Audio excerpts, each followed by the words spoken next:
Emotional scenes అయితే నేను ఏడుస్తా. గట్టిగా మంచి సీన్ ఇచ్చి మంచి బ్యాక్‌గ్రౌండ్ మ్యూజిక్ ఇయ్యాలి. వస్తది కరెక్ట్ కంట్రోల్ మీలో. ఆ టైంలో నా పక్కన ఎవడొచ్చి నన్ను చూడకూడదు అనుకుంటాను ఆబ్వియస్‌లీ. అదే ఉండాలి కూడా ఎవరికైనా. లేకపోతే రాత నా కొడుకు. ఫుల్ వీడియో చూడలేను అనుకునే వారికి ఈ క్లిప్స్ని రిలీజ్ చేస్తున్నాం. ఇవి ఏంటంటే best clips of the podcast. పాడ్కాస్ట్లో వచ్చిన best topics and best engaging టాపిక్స్ని మీకు ఉపయోగపడేలా, మీకు ఎంటర్టైన్మెంట్ ఇచ్చేలా ఉండేటట్టు ఆ క్లిప్స్ని మేము ఇక్కడ అప్లోడ్ చేస్తాం. ఓకే, ఇది కొంచెం డిస్కస్ చేసే పాయింటే మనకి. మాస్ డైలాగ్సా ఎమోషనల్ డైలాగ్సా, ఎందుకు? మాస్ డైలాగ్స్ ఒకప్పుడైతే ఎలివేషన్‌లో ఉండేది. టు బి ఆనెస్ట్ చెప్తున్నా, సీరియస్ నోట్‌లో కాదు. బట్ ఇప్పుడు తెలిసిందేగా ఏదో పెట్టాలన్నట్టే పెడుతున్నారు. బట్ ఎమోషనల్ సీన్స్ అంటే ఇది ఎవరికి నేను చెప్పాలనుకోలే, బట్ తప్పట్లేదు. ఎమోషనల్ సీన్స్ అయితే నేను ఏడుస్తా. గట్టిగా మంచి సీన్ ఇచ్చి మంచి బ్యాక్‌గ్రౌండ్ మ్యూజిక్ ఇయ్యాలి. వస్తది కరెక్ట్ కంట్రోల్ మీలో. ఆ టైంలో నా పక్కన ఎవడొచ్చి నన్ను చూడకూడదు అనుకుంటాను ఆబ్వియస్‌లీ. అంతే. ఓకే, ఎమోషనల్ సీన్స్ అది ఏ మూవీ అయినా, ఏ కాలంలో ఉన్నా, మన ఏజ్ ఎంతైనా సంబంధం లేదు. జోనర్స్‌కి కానీ ఏజ్ అనేది సంబంధం లేదు. ఆఫ్ కోర్స్ ఎమోషనల్ సీన్సే ఫస్ట్ ప్రిఫరెన్స్. అదే ఉండాలి కూడా ఎవరికైనా. కనీసం మనిషిని గుర్తుపడతారు. లేకపోతే రాత నా కొడుకు. సో ఓకే, అంతే.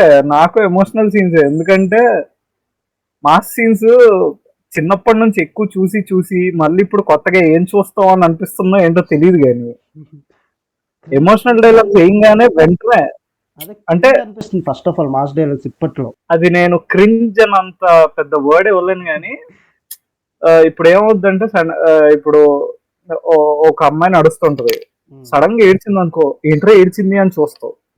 అదే ఒక అమ్మాయి ఫైట్ చేసింది అనుకో, ఓహో ఫైట్ అయినా అన్నట్టు అయిపోయింది. అంటే ఏమో అందరు ఇలా రియాక్ట్ అవుతారో నేనే ఇలా అవుతానో నాకు తెలీదు.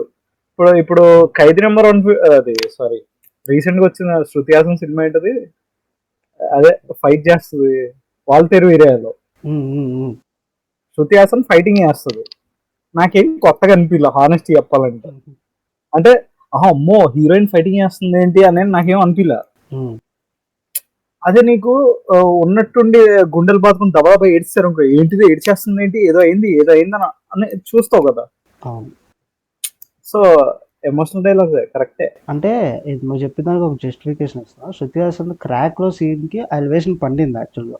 ఓపెన్ మైండ్ అది ఫస్ట్ సీన్ కావాలి అఫ్ కోర్స్. అక్కడ సీరియస్ ఉంటుంది సినిమా, కావాలి అక్కడ. సీన్స్ లో నేనే అనుకుంటానంటే బెటర్ రష్మిక పూజ హెగ్దే లేకపోతే నాకు ఎమోషనల్ సీన్స్ అంటే ఇష్టమే. ఈ రెండు ఎక్సెప్షన్. ఎక్కువకంటే ఫ్యాన్స్ మాత్రం ఈ రెండు ఎక్సెప్షన్స్ అమ్మా.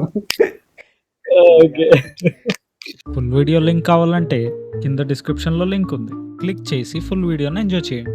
వీడియోని లైక్ చేయండి, షేర్ చేయండి, కామెంట్ చేయండి, సబ్స్క్రైబ్ చేసుకోండి. Thank you.